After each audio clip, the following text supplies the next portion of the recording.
Sigma Theta sorority. I bring you Gwen Webber-McLeod.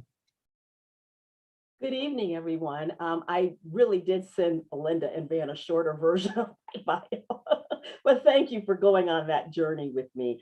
I am so honored to be the moderator of this evening's forum, and I love the theme, your voice, your vote, your victory. As an activist, president and CEO, and a former NAACP president of the Auburn-Cayuga branch, I fully understand the significant importance of the work that the NAACP is doing at this historic moment in our country. We are all struggling on a daily basis. I find myself saying, like, what is really going on? And if there's ever been a time in our lives, now is the time for us to get fully engaged in the civic life and the political life of our communities. And it's really an honor to moderate this forum, this amazing panel, because tonight we're going to talk about things that really matter to you. And I'm confident that each of these brilliant panelists will have a call to action. I'm going to begin by introducing each of the panelists to you. And like myself, they have very broad and wide resumes. And what I decided to do was go through and highlight some words out of each of their bios that I think lets you know something about who they are and what they believe. And I also will invite each of the panelists to say more about themselves if I missed a buzzword. But I'm always talking to people about the importance of personal branding. And I find that the words we use in our resumes and our bios say something about us. So I'm going to start with Dustin Zarni. Am I pronouncing your last name correctly, Dustin? You are. Okay, great. And here's what I saw in Dustin's bio that really captured my attention. It told me something about himself. Dustin is the election commissioner for Onondaga County, and he's held that position since January 2013. He has decades of experience in local political campaigns and election reform advocacy. Dustin is a longtime political activist in Syracuse, and he quickly became known for his skills in getting out the vote. And Dustin, if there's more you want folks to know, I'm going to give you an opportunity to do that. But I think that says a lot about him. Everybody's got these words. We also have with us, and if you want to wave to the audience when I say your name, we have Hazel Scotty, is it Codes? I'm probably not pronouncing that correctly. And Hazel Scotty Gordine Codes, I'm a hyphenated last name woman too, Scotty, is known to her friends and family, as she's known to her friends and families, since she was 2 years old. Here's some words that say a lot about who she is and will give you some insight to who she is as a leader and a social justice activist. She's the immediate past president of the Lakeview branch of the NAACP and has made a commitment as a lifetime member to this illustrious organization. Scotty also started the Lakeview NAACP Youth Council and became the council's first youth advisor. She's also known, she serves proudly as the chair of Civic Engagement for the NAACP New York State Conference and has received continuous training in very important topics that will be relevant to tonight's forum: voter education, voter empowerment, voter suppression, and research and redistricting, and its specific impact on minorities in the state of New York. Next, we have with us Michelle Sardo, who's wearing fabulous blue glasses. That's what they look like from my end. I don't think you'll miss her.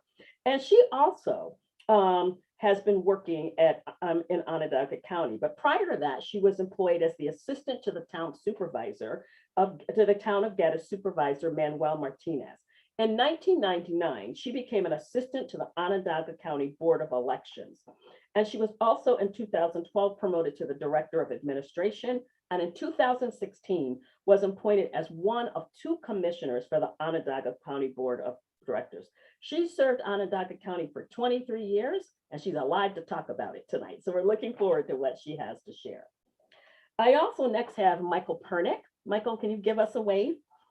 Some words that I picked up on Michael's resume is he's an accomplished voting rights attorney, somebody we need to know in a moment like this.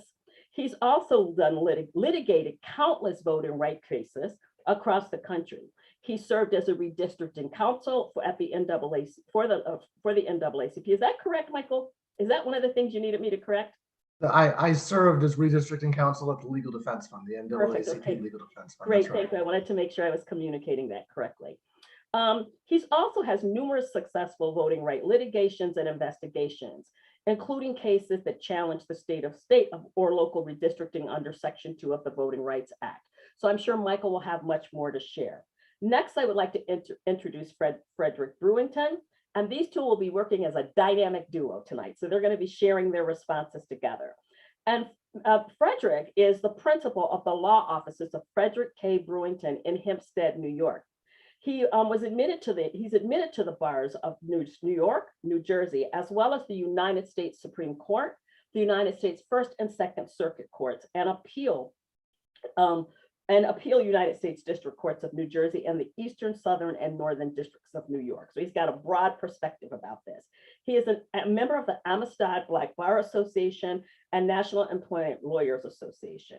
He has successfully challenged the at-large voting system in the town of Hempstead and the town of Islip.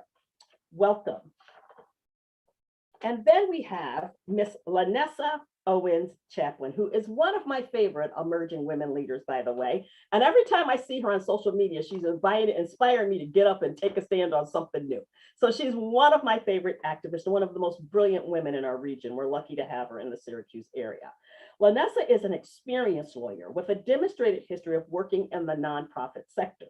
As Director of Environmental Justice Projects of the American Civil Liberties Union of New York, she leads statewide initiatives to restore, uplift, and work alongside marginalized and environmental justice communities.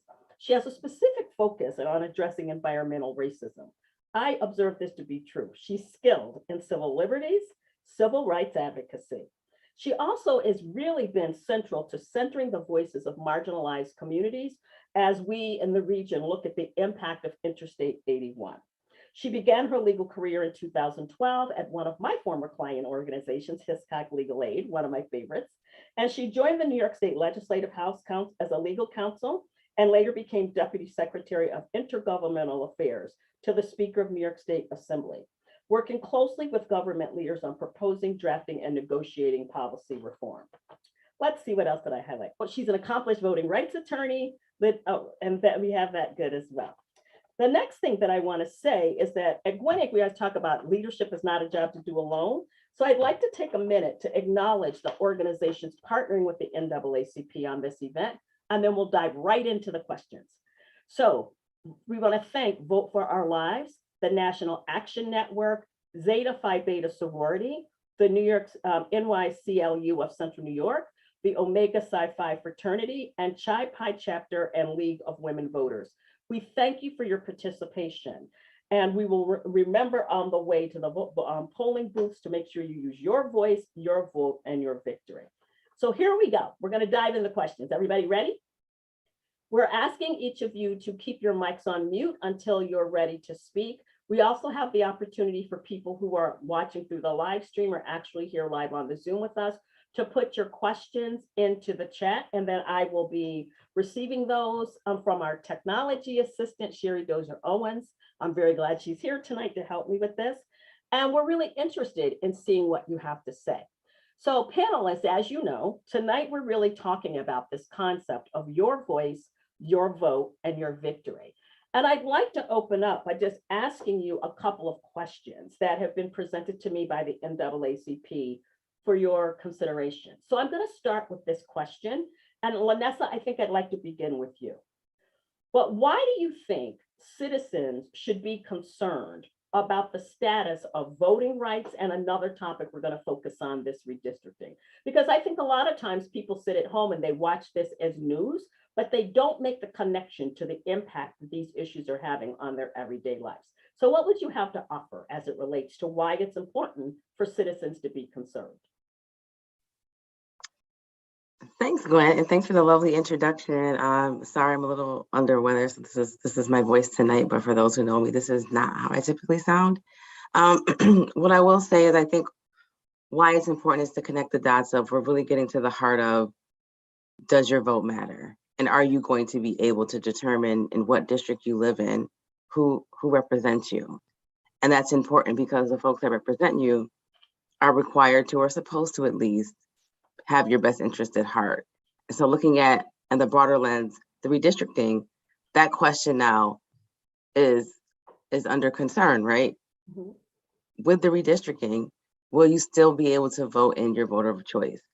And I think it's not it's not about who's a registered Democrat or who's a registered Republican. It's about specifically what our concern is, will the Black vote be diluted? And if so, how will that impact your community and your ability to have adequate representation of your choice? And so I think that's the reason why it matters. And I think we all know by now that local elections really run the show on how your city runs and the services you receive. So if you want to be able to get those services, you have to have at least some power in who's representing you. That's great. Thank you so much. Dustin, I'd like to come to you and Michelle for this next question. And then of course, please feel free to raise your hand or send me one of those reactions if you also would like to chime in. I think I'd like to take a conversational approach to this. But, you know, Lanessa really kicked us off by talking to us about why it's important for everyday citizens to be concerned about two key issues: access to voting, voting rights, as well as the concept of redistricting.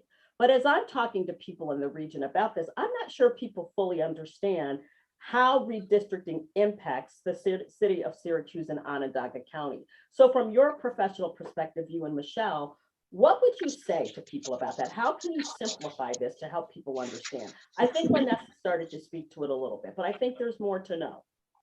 Sure. So, you know, redistricting is basically what collection of people are getting together to choose their representatives. So are you being grouped with people that are like-minded and your neighbors, and that your vote is powerful and you can select a leader of your choice? Or is your vote being diluted and spread over multiple different neighborhoods, and then paired with maybe another neighborhood that would overwhelm your voices and not allow you to choose someone of your own choice? And that is, you know, again, like Lanessa said, it crosses party lines. It's not just about Democrat versus Republican. It's about a like-minded people in a community being able to get together and have a voice to choose the representatives that they want.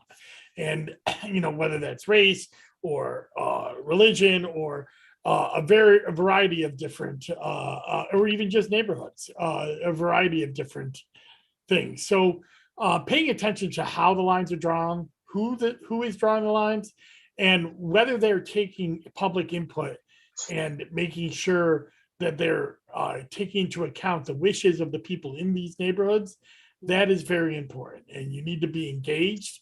In the city of Syracuse, there's an independent redistricting commission going on right now, redrawing city lines. County happened last year, but you know, that's not necessarily really over. There's going to be more opportunities on that. And then there's the state legislation. Obviously, we all saw the disaster that was for the Senate and congressional lines. They seem to be set now, but it looks like the assembly lines might be redrawn starting next year for 2 years from now. So redistricting is definitely not over, and it's definitely a live subject that you should care about.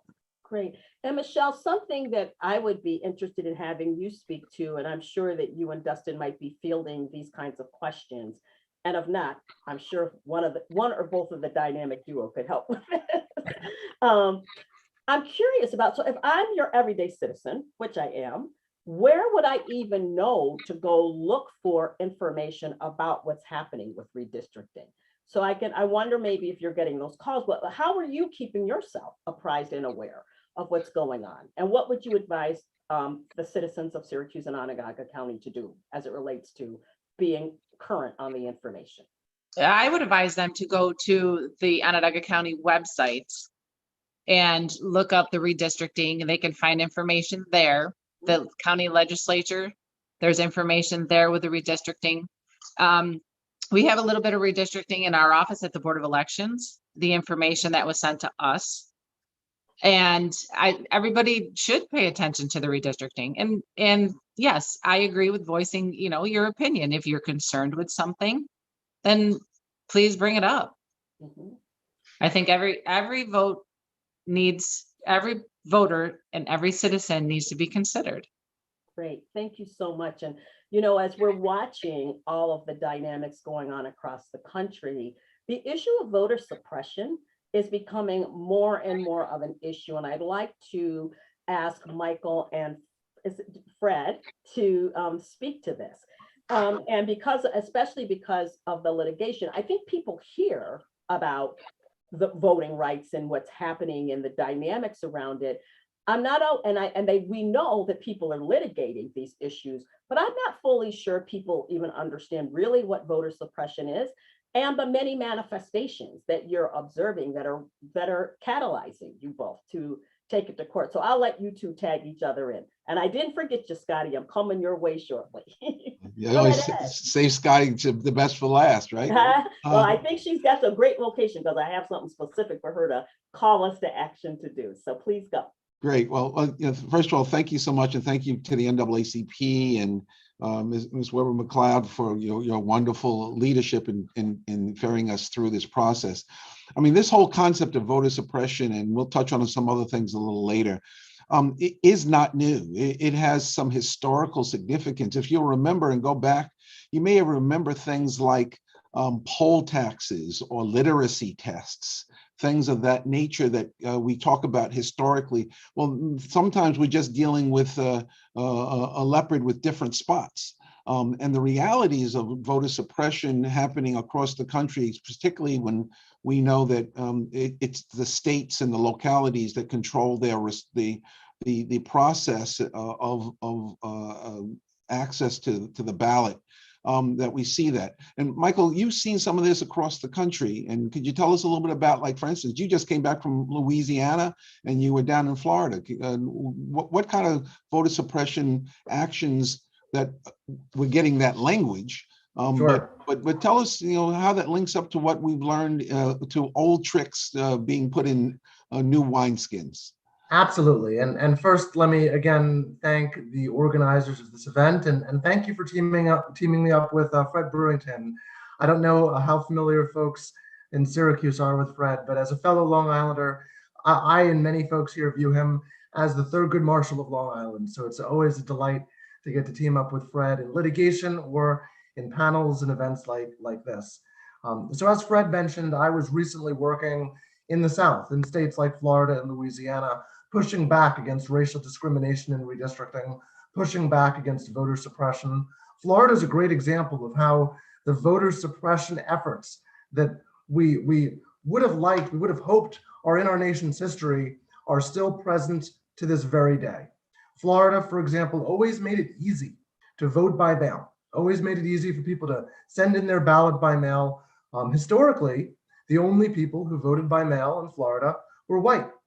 Voters of color, Black and Latino voters, didn't really use vote by mail in significant numbers. That changed in the 2020 election. Black voters, Latino voters used the vote by mail option in unprecedented numbers. So what does the state of Florida do? They cut down on vote by mail, make it harder to request mail ballots, harder to send ballots in, harder for the mail ballots to be counted as a direct response to Black and Latino voters using this option in significant numbers. So I represented the Florida NAACP and other organizations. We filed a lawsuit, we went to court, we litigated the case, and ultimately got an opinion, 135-page opinion from a federal judge, striking down Florida's voter suppression law because it unfairly discriminated against voters of color. Now, here's the interesting thing about that case. Florida's favorite excuse in defending their vote by mail cutbacks was that they were still better than New York. They still made it easier to vote by mail than New York. They made it easier. They had drop boxes. New York doesn't have drop boxes. They have no excuse absentee voting. New York doesn't have no excuse absentee voting. So their favorite defense was, why are you giving us a hard time in Florida? Yeah, we made cuts, but we're still better than New York. So as much as it's fun to litigate these folks in the South, it's a reminder that we do have a lot of work here in New York. Ms. Webber-McLeod, you need to unmute. Welcome to my life. I'm sure my kids wish I had a mute button for their mother. Thank you so much. Fred, did you have something else to offer? I think I'd also like to ask both of you to, if this makes sense, because it does in my mind, make the connection between what's going on with redistricting in our region and around the country and voting rights and or voter suppression. So I'll let either of you, both of you, respond to that through your own way. In your own Sure, way. and I think it's very important for us to realize that, as was mentioned by one of the previous speakers, every 10 years, we're supposed to go through this process. We go through this redistricting process that is constitutionally mandated. And I won't take you into the history of the of redistricting with regard to the constitutional aspect, because everybody's eyes will glaze over. But it's very important to understand that this is something that must happen every decennial. And Scotty's going to talk to us a little bit about census and how that builds in. But when we start to deal with that, we start to understand just how important it is. One of your primary questions was, why is this important? And Attorney Owens Chaplin told us it's important because you get a chance to elect the candidates of your choice and you have a chance to exercise the franchise. It's also important because those decisions, particularly on the congressional line and locally, it's very important, but with regard to the hundreds of thousands and if not millions of dollars that come in because of the number of individuals that may be in a particular district, and you get a chance to decide who's going to make decisions in places like Washington, in places like the city of Syracuse, in the county seat, what's going to happen when those dollars start streaming into your jurisdiction. So that's important. And the litigation that comes with that is no less important, because in order to protect those rights, in order to protect what we refer to as the franchise, the ability to exercise your right as a voter in our process. There are many things like voter suppression, like vote dilution, which I'm sure Michael will talk a little bit about, that happen. And that's one of the things I heard someone mention earlier that you need to be concerned about the splitting, or what's called cracking or fractionalizing and packing of votes so that they lose their savor. Michael, you want to talk a little bit about that? Sure. Happy to say a few words on that. So I want to take a step back for a moment. As Fred said, this process only happens every 10 years. And that means it's incredibly high stakes, because the outcome of the redistricting process in any given year, it doesn't just determine the outcomes for one election cycle, it determines the rules of the road for our elections for a decade. And it's a basic fact. That the way the lines are configured, the way the districts are drawn, will often dictate the outcomes at every level of government that has district-based elections. So this is relevant, as Fred said, for congressional, state legislative, county legislature, city council. Every level of government that is district-based elections has to go through this process. Now, here's why it happens every 10 years. You have to have the same number of people in every district. Doesn't have to be precise. Congress has to be precise. For the other levels, there's a little bit of wiggle room, but at the end of the day, you have to have the same number of people in every district. So after the census, every 10 years, there's an obligation to redraw the lines to equalize the population. But that creates a risk that the lines could be drawn in a way that hurt communities, that make it more difficult for communities, particularly communities of color, to have an equal opportunity to elect candidates of their choice. Fred and others have mentioned the term vote dilution. What is that? Well, it's when the power of the vote in a particular community is weakened. There are different ways that can happen. One way that we see this happen is called cracking. Imagine you have a Black community that's significant enough, large enough to elect a candidate of their choice to the city council or a county legislature. But that community is cracked into two separate districts. And as a result, those voters are denied the opportunity to elect a candidate of their choice in either district because they're outvoted by white voters who tend to support different candidates. Another type of dilution is packing. If you have a lot of Black voters packed into just one district, and that district might elect the candidate of choice of the Black community with 80 or 90% of the vote, but because all of the Black voters are packed into just one district, they're denied any opportunity to elect candidates of their choice in other districts. We see cracking and packing and all forms of vote dilution happening across the country at the congressional level, state legislative level, and local level. And it's a real problem and something that a lot of folks are doing a lot of work to fight back against, and it's not new. It's something we've been dealing with, and there have been legal tools to fight back ever since the 1960s. Fred, maybe I can kick it back to you to say a little bit about some of the legal tools that are available and why combating racial vote dilution is so important. And I think that's important. And I think we're going to talk about the Voting Rights Act of 1965 and other things that are available. But perhaps we want to hear a little bit from Scotty, Ms. Webber-McLeod, and then we'll come back to this and talk a little bit about what some of those tools may be that that I'm sure that our commissioners are very well aware of. Great, thank you so much, and I really appreciate this. And just for the audience, I want to let you know that I'm really working to set a contact, because I think there are always things happening at the national and state level. And then our work is to localize, to be observant of how these national and state issues are affecting our communities.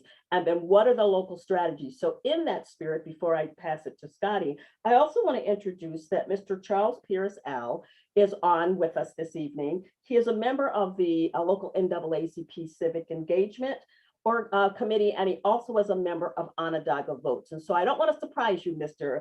Pierce Al, but I'm going to ask you near the end to talk a bit about your organization and to speak from your perspective about why you believe it's important for Onondaga Votes. So I'm going to ask each of you to think about one call to action. I'm giving you a heads up so you can get ready. But what would you invite to do? I'm getting a message that he may have logged off. So Sherry, if he comes back on, please let me know. In the meantime, I want everybody's still going to have a call to action. And I want you to be thinking about that. And Michelle and Dustin, I'll ask you if Mr. Pierce Al does not come back to help us talk about making sure that people understand where they can go to vote, get all the resources and tools. Deal? All right, everybody hang in. If I start sounding like Charlie Brown's mother, send me a note. We're not trying to bore people because this is important stuff. So, you know, Scotty, I was thinking that, so all of these things are going on, right? There's so many compelling reasons.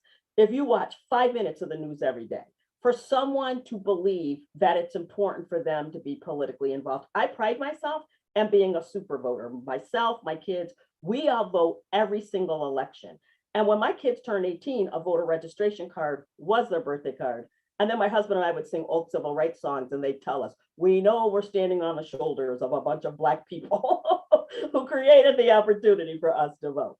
But not everybody is educated or compelled to vote. So Scotty, I'd like you to talk a little bit about your work in voter registration and why you think it's really important, and maybe the messages that you're sending to people about why it's important for them to become actively involved in the voting process in their community, state, and country.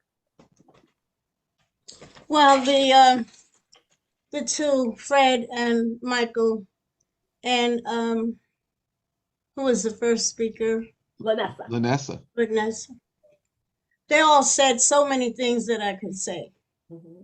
But it is, you know, it's the hardest thing to get people to understand and to get them to realize what big part they play in voting and being counted in a census. And it's the hardest thing to get done. But I think it's something we have to work on every day. It's not just election time. We have to work to educate our communities of the importance of voting and why it's important for them to be involved. It's the hardest thing. And, you know, we do it every day in the NAACP. Mm-hmm. And no matter what organization we belong to, voting is on the top of the list for everything. I don't care if it's about healthcare, if you have to try to make people understand that your medical is important, who you put in office, who is defending you in court. It comes down to who do you put in office.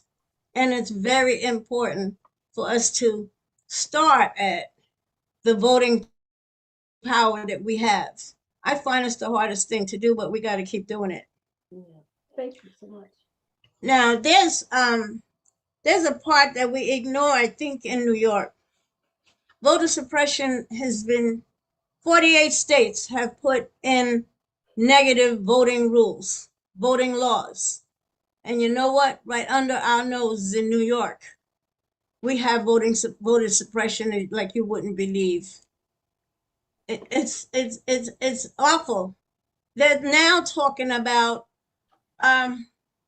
bringing back some of the old laws to bring back death penalty, to do away with a whole lot of stuff. And we gotta pay attention. We have to get our people educated that they must pay attention to all of this. And it starts at census. Fred said it. If you're not counted in the census, the population is different. And then you have to be put into a different community that you don't belong, that you don't want to be in. They actually split my community in half. That was from the last line drawing that they did in the courts. Well, I fought against it. Thank you, Fred, for fighting with me. Thank you, Michael, for fighting with me. Because we have to stay together so we can fight all of the voter suppressions that we're going to get, that we're getting. Another one of the voter suppressions. NAACP has always been against photo ID for voting. It's popular in the South because that's what they've always done. Count the beans or the candy in the dish. But we have always fought against photo ID. And now they're trying to introduce that again. So it's a lot that we have to do. And I think this is very important, what you're showing tonight. And I want to thank you, Van and Linda, for having us. And Ms. McLeod, you're doing a wonderful job. You're very involved in your community. Thank you so much for having us. And it's so much more I can say. Yeah, and I know that the NAACPs across the state and country are staying really focused, and I'm watching the Syracuse Onondaga NAACP be very involved in civic engagement. So now that we know where you are, I'm confident we will find you again. You can't hide from Gwen. So I want to talk about something that I think is critically important and related to what we're talking about tonight. And in my own bio, it was mentioned that I'm spending a lot of time, I pride myself in being in the legacy building years of my career, and I'm being very strategic about putting my legacy in action right away. So when I lost my mind and decided to become the first Black woman in 226 years to run for the Cuba County Legislature, it occurred to me that I wanted to mobilize and activate young people in a very specific way. So part of my campaign was a group called R to the Third Power, and we were involved in re-educating, re-energizing, and reactivating people to the vote. And this was a group of young professionals and younger folks, high school kids, that actively worked on my campaign. And I'm really intrigued. I have the opportunity to mentor a lot of hip hop leaders. So I'm learning and paying attention to how younger people are starting to recognize that they have power in the vote and that it's something they should do. But Michelle, I'd like to speak to you. When you are speaking to young people in Onondaga County or even in your family, what kinds of things are they concerned about? And what are the compelling reasons that you're giving them about being involved? Because when you're 18, 19, and 20, you're not thinking about being in connection with our community. And I'll give you an example. In my community, the young people involved in my campaign, it occurred to us that we needed to not only educate them, but even educate the community about what a county legislator does. And so what do you see in young people in Onondaga County, and what are you, how are you compelling people to be interested in voting? Well, I try to tell people that it's very important to vote. Your local elections are hugely important because they're the ones that can actually communicate even more with your Senate, with your assembly, and your congressman or congresswoman, whichever. And I try to tell them, like my kids, my daughter's going to be 18 next week. She's going to register to vote. My son, it's a little difficult and he fights me on it. There's always that one. He always fights me on it. And some of his friends too. And I said, listen, if you want to talk about things and you want to voice your opinion, get out there and vote and voice your opinion that way. You have to get out and vote. Thank you. Lanessa, I'd like to speak with you about this as well, because you are a couple of generations behind me, but I see you. One of the things I love about you is that you meet people where they live. As I'm watching your activism around Interstate 81, as I'm watching you be a powerful emerging leader from your generation, what are you saying to people of your generation and younger about why they should be involved in voting? There she is. Thank you for that question. And I think it's such a heavy and loaded question, right?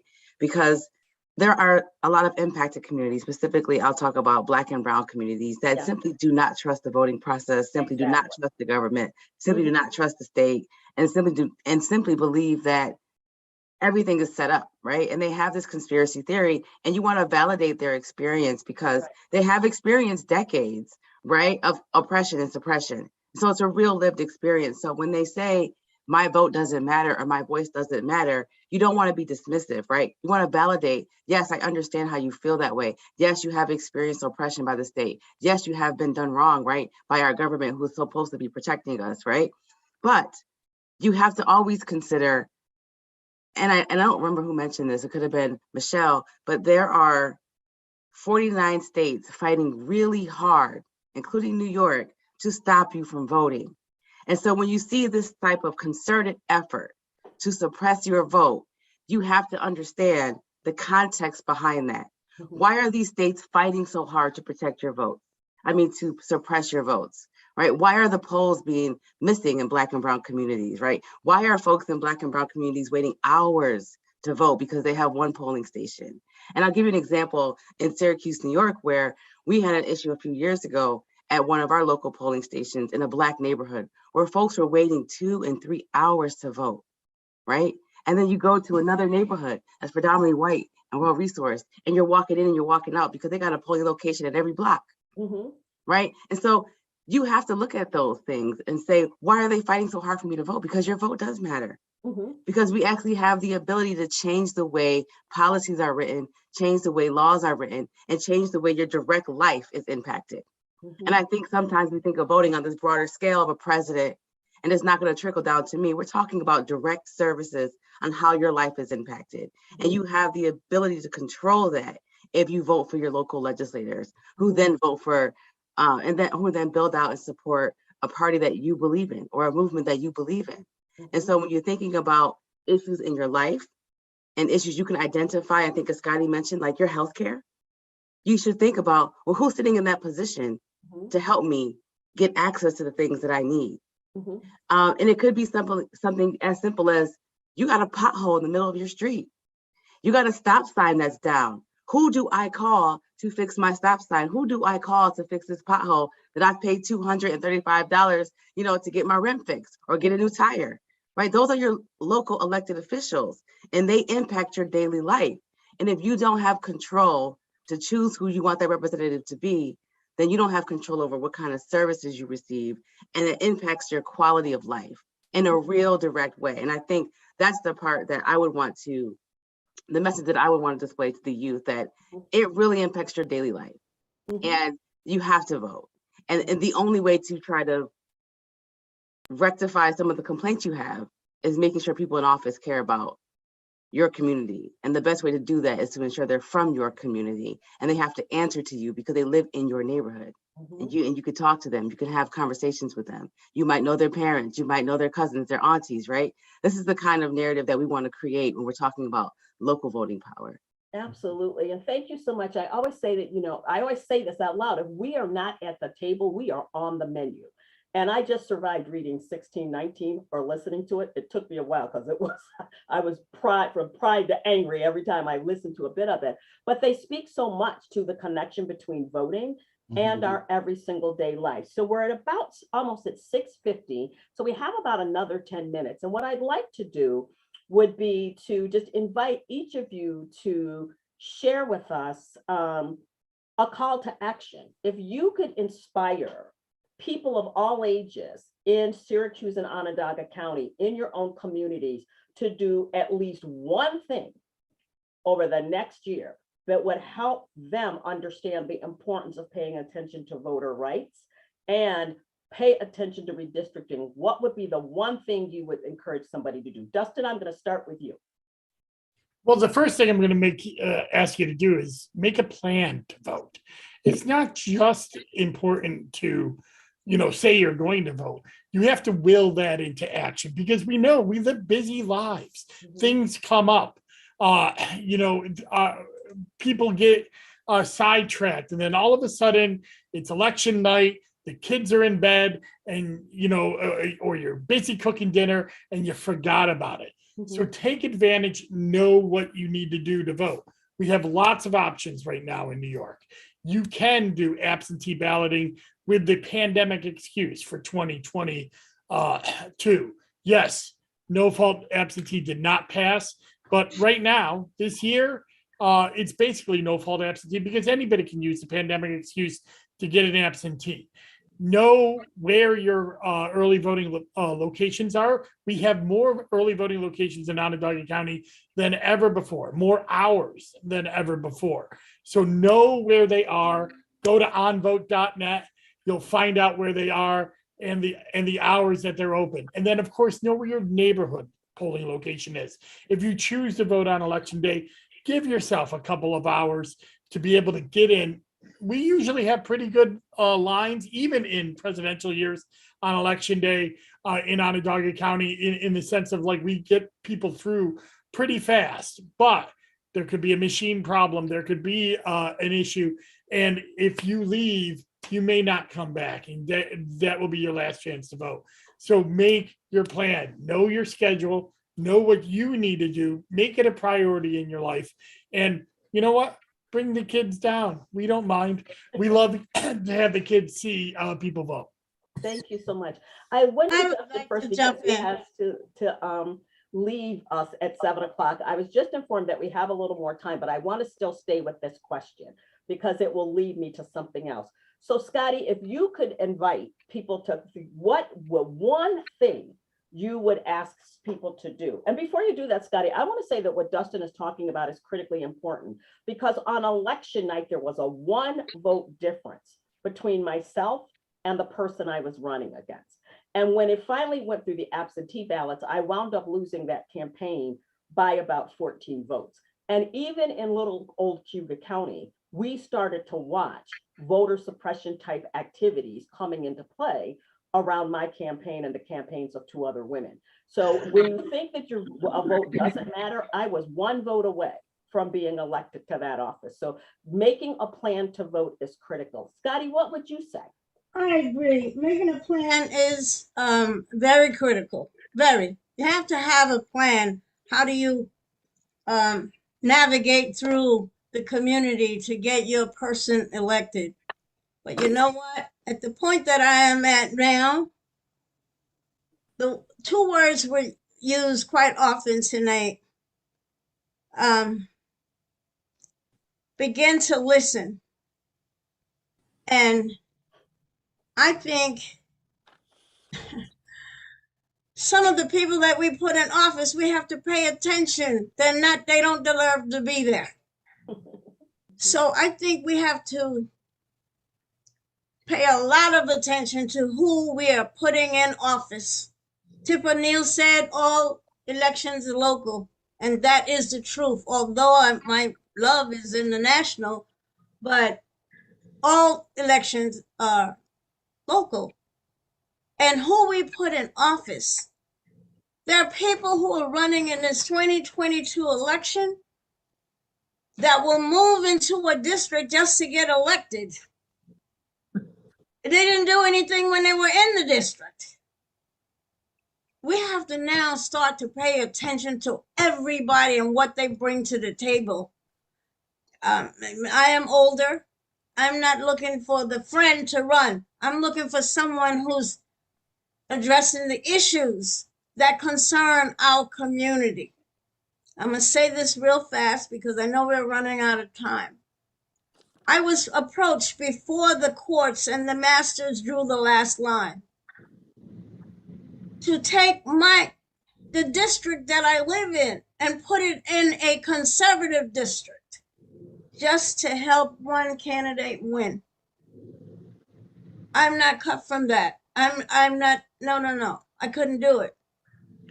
As a leader in the community, I owe my community to give it the best that I got. And every candidate that's elected don't deserve to be elected. And so my advice would be my action plan would be to put a plan in place, but certainly to know who we're supporting. You lost that election, you were probably a better candidate, but a lot of people get lost in the sauce, you know? Yeah, they do. And so it's our fault if we don't choose and choose carefully. Mhm. So I think my plan would be to be very concerned who's coming in front of me Mhm. and to pass that on to the young people, Yeah. that they have to pay attention. Those are the two words. I didn't say the other one. Pay attention. Mhm. You got to do that. I can't agree more. I think it's so important to know who is representing you. And I often say to people, you know, we all do this, right? We hear what people say, but we only believe what we see people do. And it's not only important to pay attention to the words of currently elected folks, but those candidates coming up in these next election cycles, make sure their words and actions match. Michelle, one thing, she's like, I just told you about those kids, Gwen. In addition to giving people a voting registration card at 18, I think all parents should do that. I've never heard that before. That was pretty good. That was their birthday card. They are hysterical. They're super voters though because of that. That's awesome. That's of course, awesome. I do harass them all election season. Oh, you have to. So what would you say to people that are listening? Like, if you're going to do one thing, what would you advise them to do? Ask the questions. Dynamic duo next. Ask the questions. Yep. Ask the questions. You know what? What kinds of questions would you want them to ask? What do you want for this community? Mm-hmm. What do you represent? What can you do for this community? What can you do for my family? Mm-hmm. Amongst other families in my neighborhood? Yeah. Ask the questions. Exactly. And I often encourage people to look for the evidence, right? Because people's mouths will be moving, but their bodies are always following what those words were saying. And I know that's important to me as I'm being approached to support certain candidates, and I wanted to be that type of candidate. But absolutely ask the questions. And I ask you to give examples, because I notice when it comes to politics, people can only do the good job at voting when we describe in great, clear detail what that looks like. So yes, we should ask questions, but you know, if you're a new voter, you don't even know if you should ask or what to ask. So I'll invite you all to drop a question on them if they need. So what else? Is there anything else? Register to vote. There you go. Get out and vote and pay attention to your local candidates. Yep. Your local elections are huge and you really need to pay attention. Mm-hmm. And I know they're teenagers. They don't understand. They're moving on in life and going to college and everything else. So that's not on the top of their minds. But if they have a question, and I encourage them to ask. Exactly. And, you know, with that, Michelle, too, since we talked a bit about young people, I think it's critically important, and maybe a great way to ignite a passion for voting would be to get them focused on school board candidates, because that is something that directly impacts their lives. And there's so much controversy at the school board level now that I think that that's a great way to start to inspire folks. All right, dynamic duo, you know you get two because there's two of you. So if you could encourage, to do one thing, what would you encourage them to do? I'll start with Michael. So I'm going to give something a little different. I agree with everything everyone said. It's incredibly important, and I second it all. I would urge folks to get engaged in the redistricting process in your local community.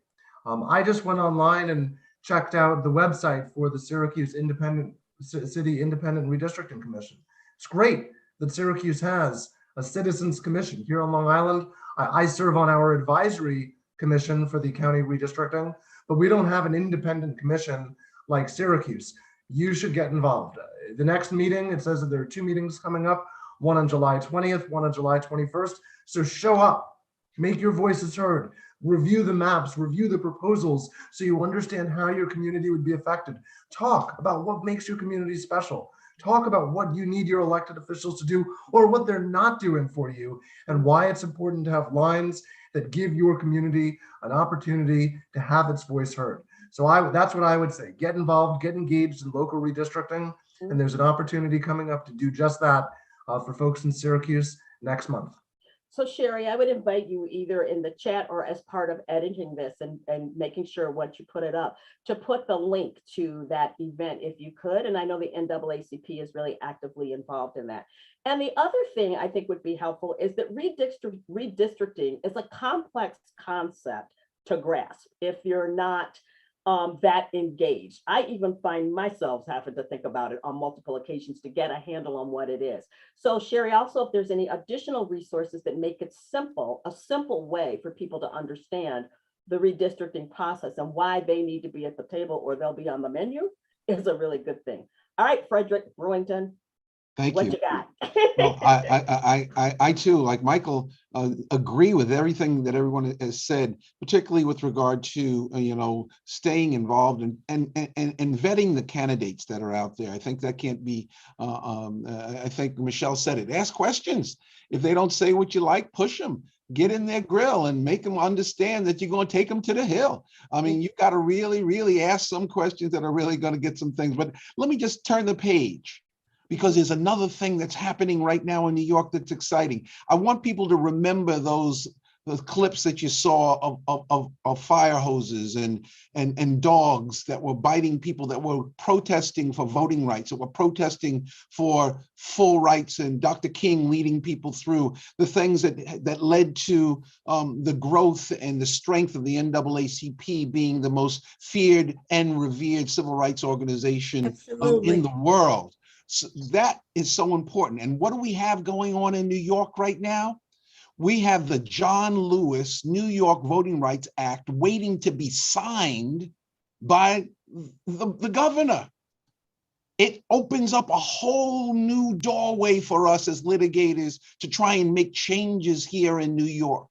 And that's what you can do. You can contact the governor's office and say, sign the John Lewis Voting Rights Act now, because once the Congress and once the Supreme Court and continue to do all the eroding of what's going on with regard to the Voting Rights Act of 1965, that people died for, that people went to jail for, that people stood, children and old people alike, stood together to try and make, and that we've seen that eroded. But on the governor's desk right now, there's a bill that can sign that will open up the door so that we can push back against all the things we've been talking about: voter suppression and voter dilution, gerrymandering, partisanship, and all those things are all issues. So that's one of the things that we can do. Write the governor, contact the governor's office and saying, vote has been taken by the Senate and been taken by the Assembly. Sign the John Lewis Voting Rights Act of New York right now. Great. And can I say something, please, Sure Fred? can. Please do. The bill was approved by the Assembly and the Senate. And we don't see one thing on the news that indicates that it was approved. Mm-hmm. We know it was. It just has to be signed. Mm-hmm. But not one, it's not getting any publicity. So we also need to say something to these stations. Mm-hmm. They give us a lot of garbage. We need to know, why are you not saying anything about the voting rights? The New York Voting Rights Act was already approved. Mm-hmm. Mm-hmm. It just hasn't been signed by the governor. Well, I We don't hear anything about it. Right. You know, I And think one one of other the thing things, before I go, a kid doesn't have to be 18, just have to be 18 by the time that it's time to vote. Mhm, By the time the general election come around, a lot of people don't know that. mhm. If they're going to make 18 before the election, they can register to vote. Scotty, while I have you talking, I think this connects to something else. And again, I was notified that we have a little bit more time. So I'm going to kind of get this together and invite some other people into the conversation. Hi, Diane Dwyer. I see you. So Scotty, in my community is a maximum security correctional facility. And just as we know across the state and the country, there are a lot of young men and women who are formerly incarcerated. And there's still a lot of confusion about whether or not they have the right to vote.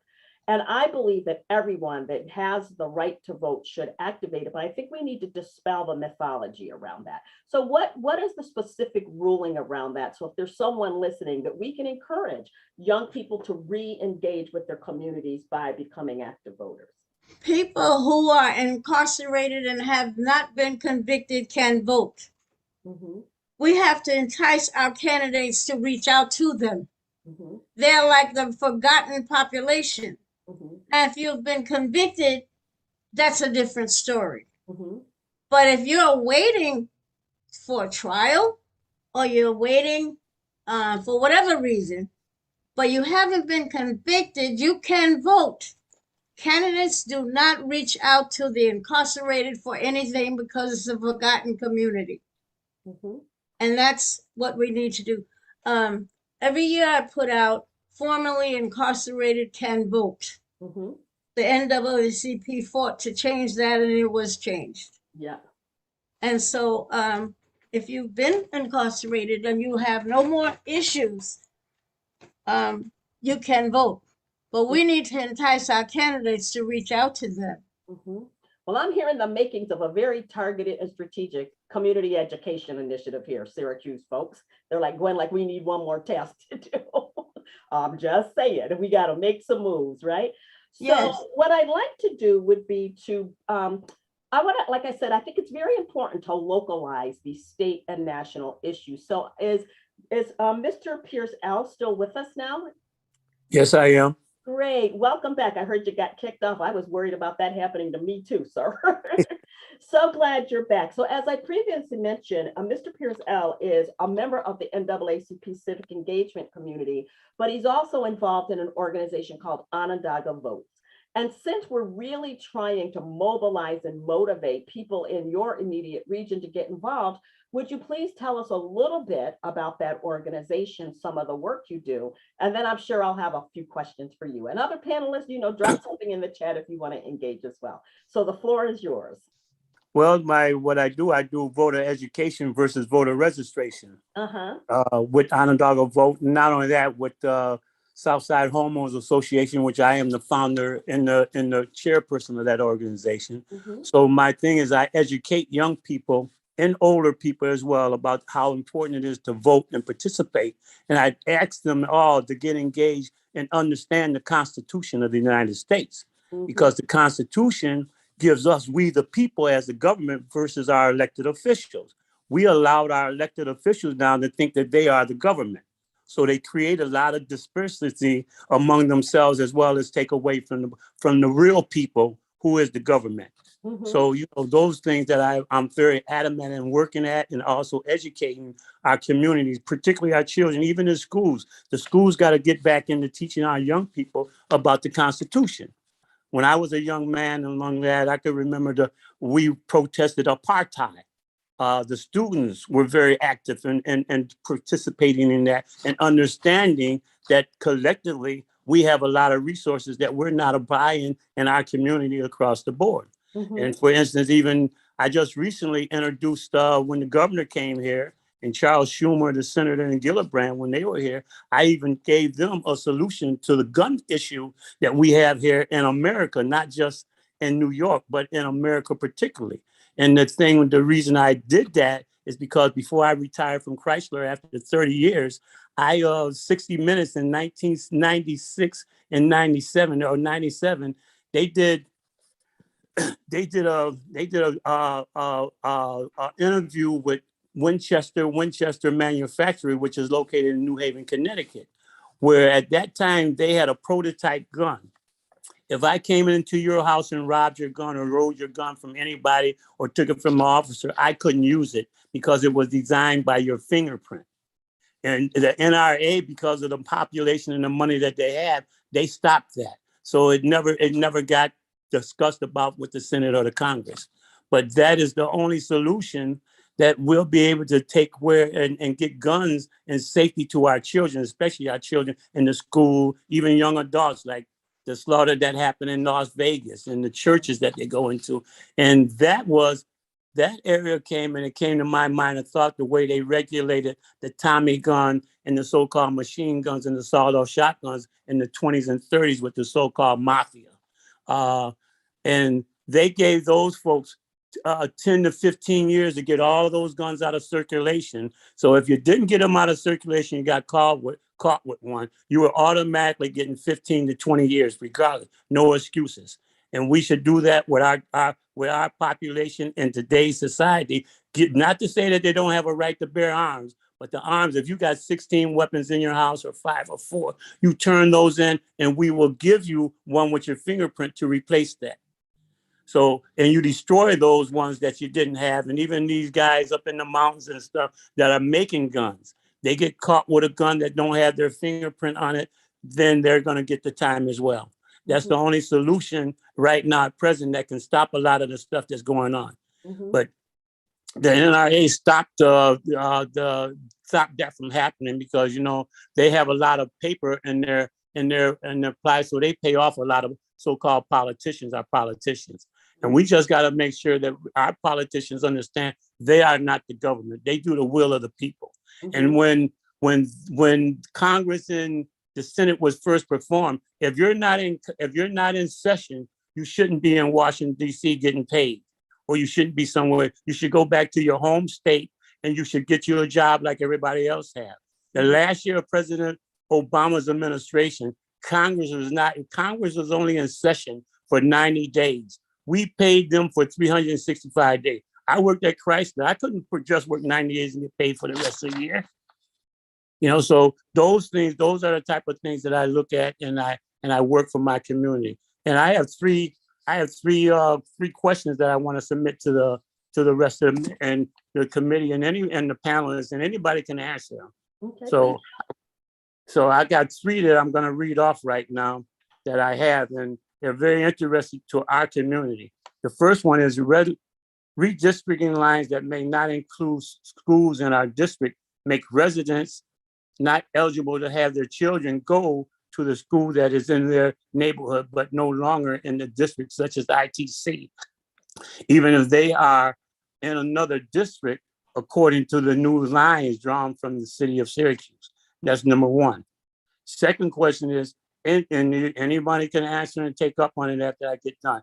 And the redistricting lines are seen as factuating a community will we be within our rights under the John Lewis voting right law to sue the city.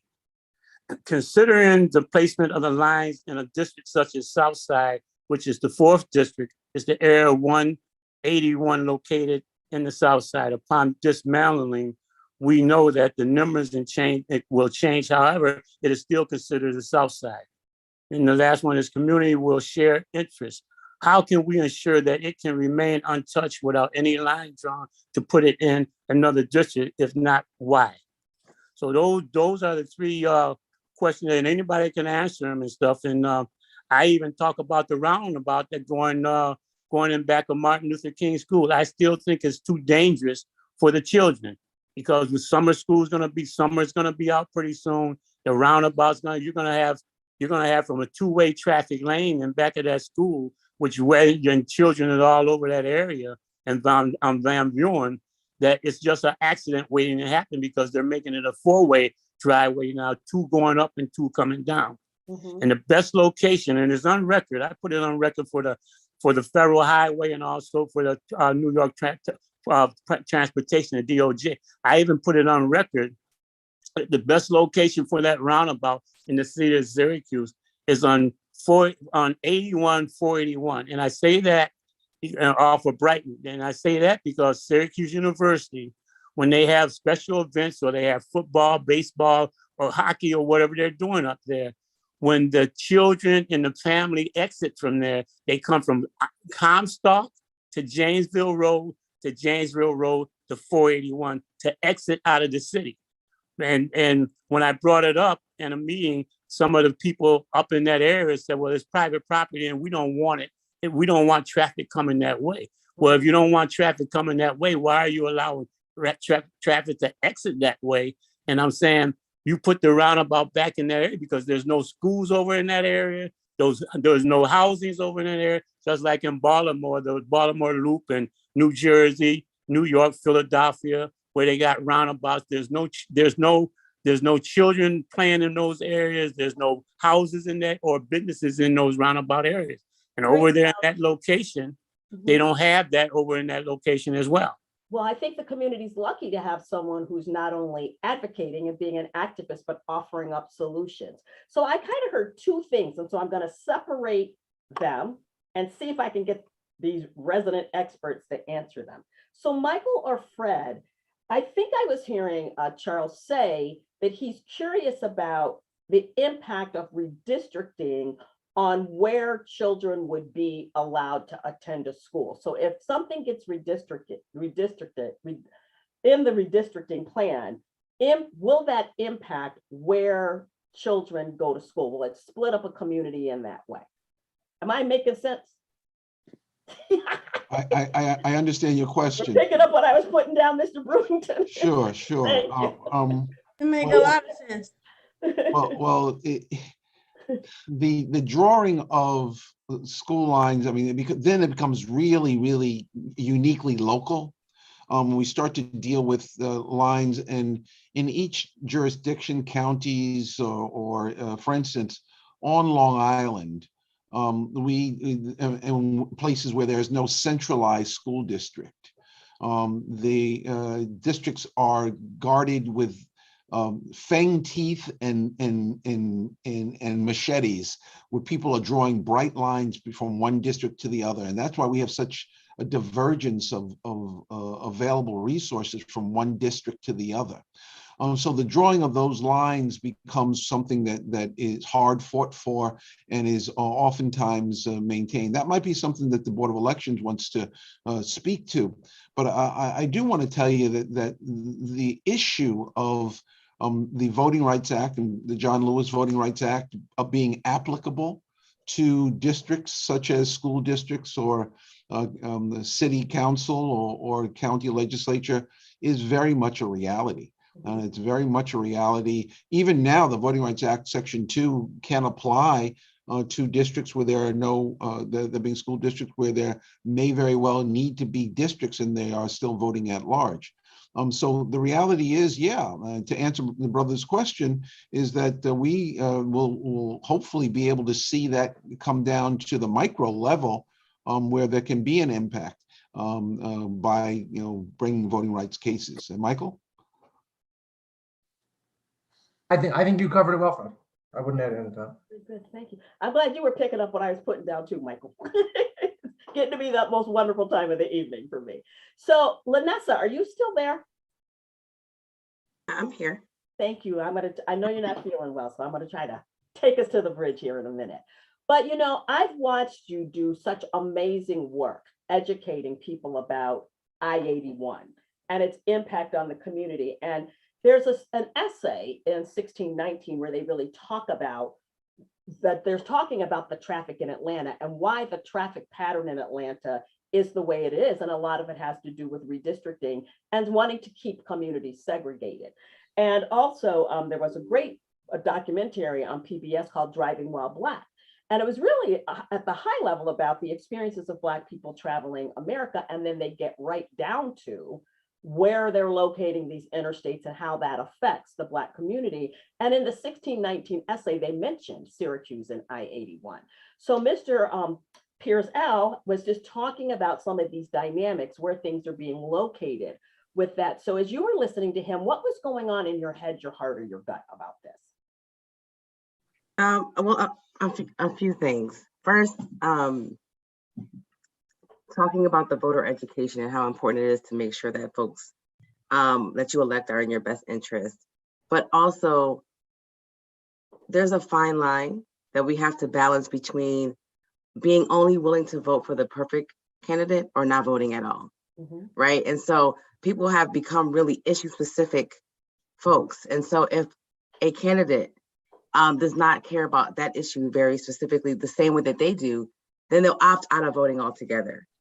And what we saw in our redistricting is how that hurt us, right? And so the redistricting in the county, although it does in fact decrease the amount of Black voters in their district, in our own independent research, we weren't able to prove or show that the candidates who the Black community wanted to elect did not get elected, right? And that's something that's very important when you're thinking about, wait, is this fracking or is this cracking, right? Yeah. Our folks being able to elect their candidates of choice. And so even though the numbers of Black voters had decreased, we were able to look at the past 3 elections to determine, will there be a negative impact? Because the past 3 elections have showed, even with a simulation of what the new maps would be, that the Black candidates would be able to pick their elected of choice. And that's partly because we're not showing up in large numbers to vote, right? And so if we're not showing up in large numbers to vote, it's really hard to show the harm of folks not being able to pick the candidate of their choice. Yes. Right. And so it all circles back to make sure you vote, make sure you hold electeds accountable, but don't do it to a fault where you decide to opt out of voting because you don't have that perfect candidate.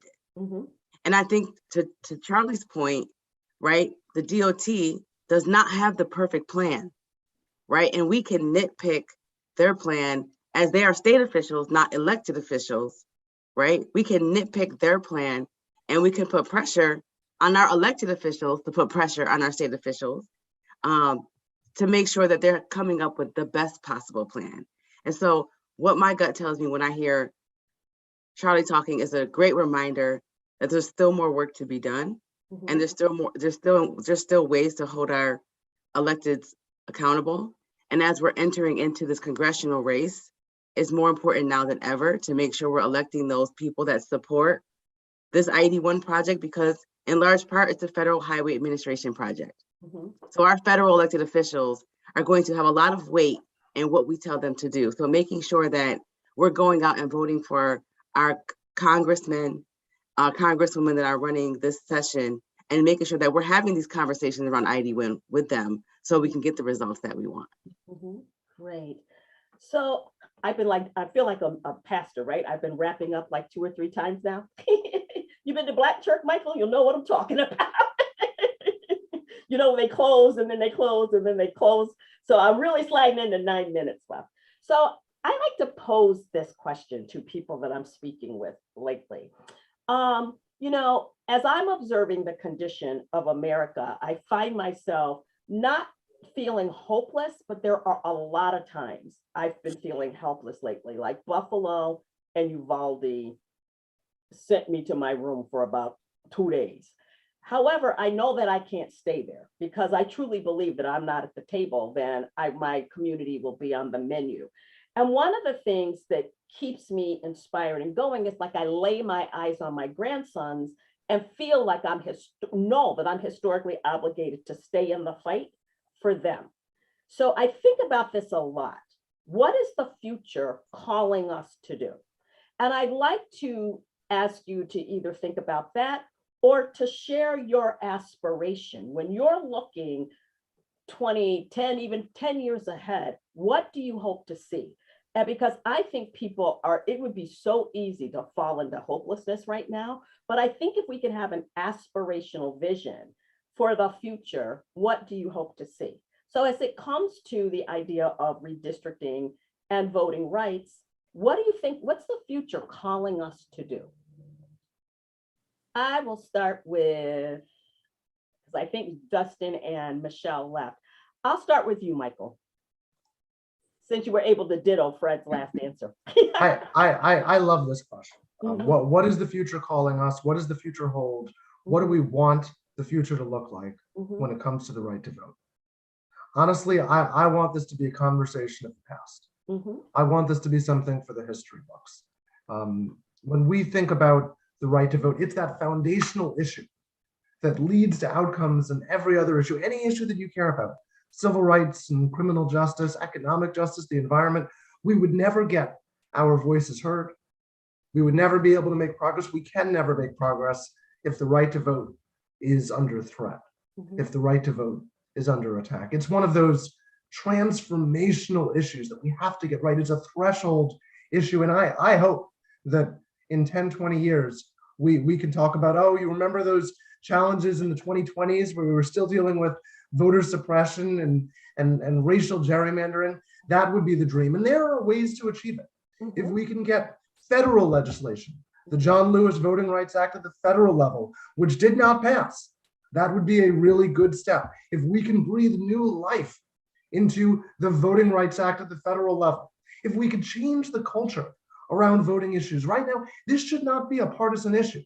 But right now, we have one party that is very openly fighting for the right to vote, and one party, many members of whom are fighting to make it harder for people to vote. And it's become a partisan issue, and it shouldn't be that way. It doesn't have to be that way. The Voting Rights Act was reauthorized in the 2000s with overwhelming bipartisan support. I think 98 senators voted to reauthorize the Voting Rights Act in 2006. It was signed by George W. Bush. This wasn't always a partisan issue, but it has become a partisan issue because of the assault on our democracy, the big lie, the lie that there's massive voter fraud in our country. There isn't. Those are the attacks on our democracy that we're dealing with right now. And I hope that we can move past this challenging moment and talk about the attack of the right to vote in the history books where it belongs. Talk about where we're all going to meet for lunch to recap this situation, right? Mr. Brewington, Fred, what's your highest vision for the future? What do you say the hope that the future is calling us to do? A groundswell by an educated youth that will push back against the tide of bigotry and abuse that's on the rise in this country, and that needs to speak truth, not just to power, but to falsity.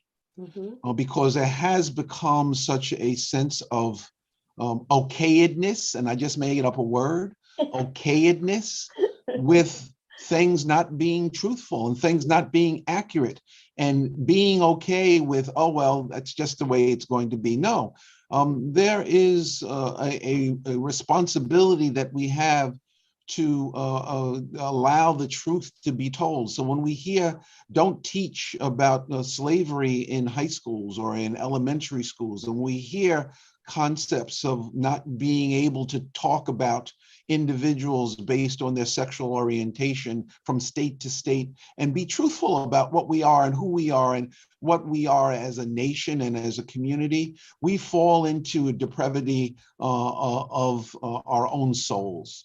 And the rescuing of our souls depends on us to be truthful so that we can then stand up and look at each other face to face and realize how valuable we are to each other rather than demonizing each other. That's what I think, and voting helps to change that. Why?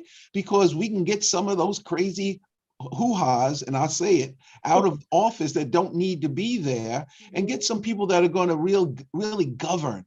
I don't need politicians in government. We need persons who want to govern and govern in a way that's going to make a difference to our society. Because our society, if you haven't studied history, is on the downside of its golden age, y'all. Yeah, it is. It is. Thank you so much. Lanessa's like, I didn't have much of a voice, and now Gwen's giving me a workout. I'll take you for tea, Lanessa. Are you still there? Okay, I keep saying one more time. This is really Lanessa. I am here. I mean, I just really would echo what the dynamic duo have said, and I honestly don't have much to add after that. I think they nailed it. Ditto is an appropriate response. And Scotty, when you're thinking about the future, what do you think the future's calling us to do? What do you want the future to look like? I want the future to embrace our young people and embrace them in a solid way that they understand what they're facing. Some of them really, honest and truly, do not know they just think many think that politics is they get a job, we support somebody, they're making good money, and I want to work in their office. Mm-hmm. It goes beyond that. And, when I want to feel that when I leave this earth, I've left it in a better place than I found it.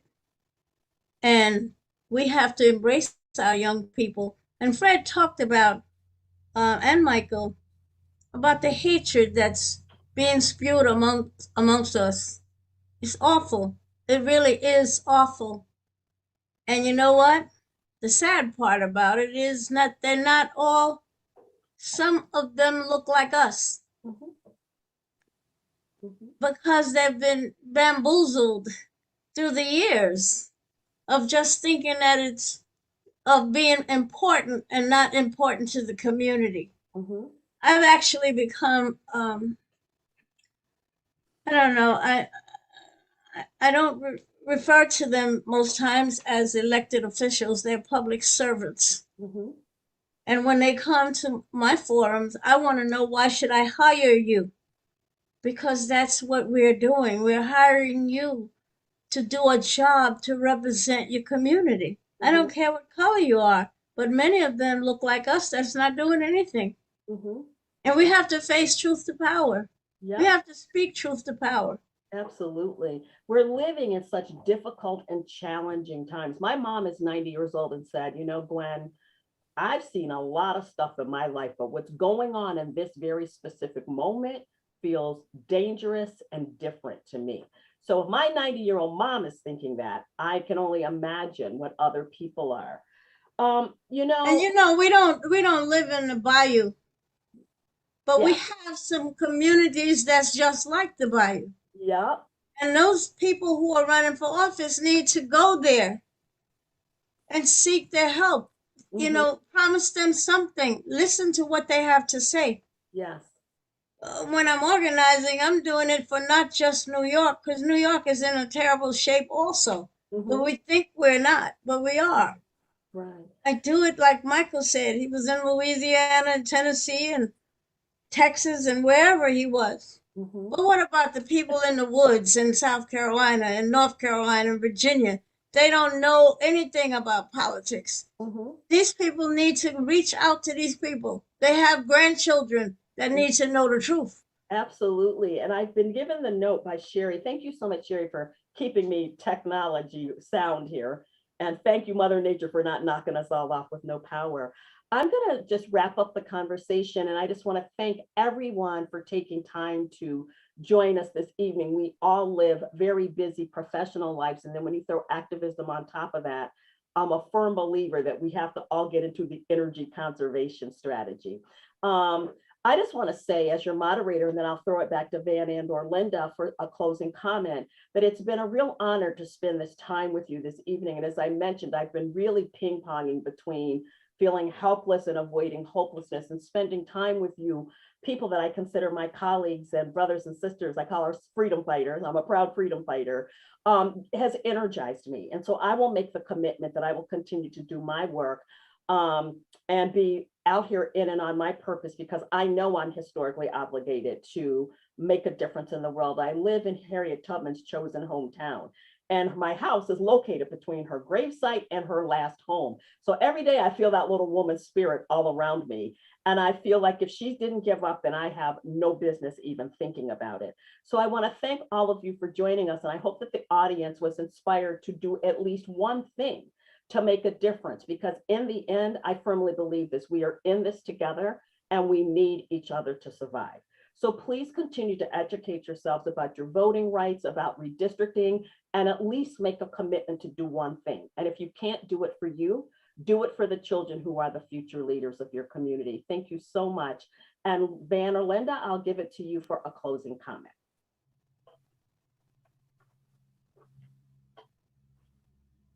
Yeah.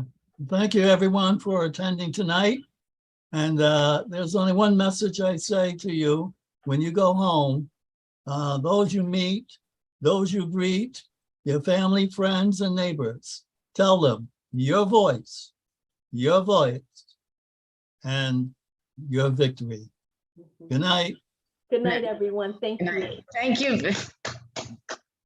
Good night. Very good. Very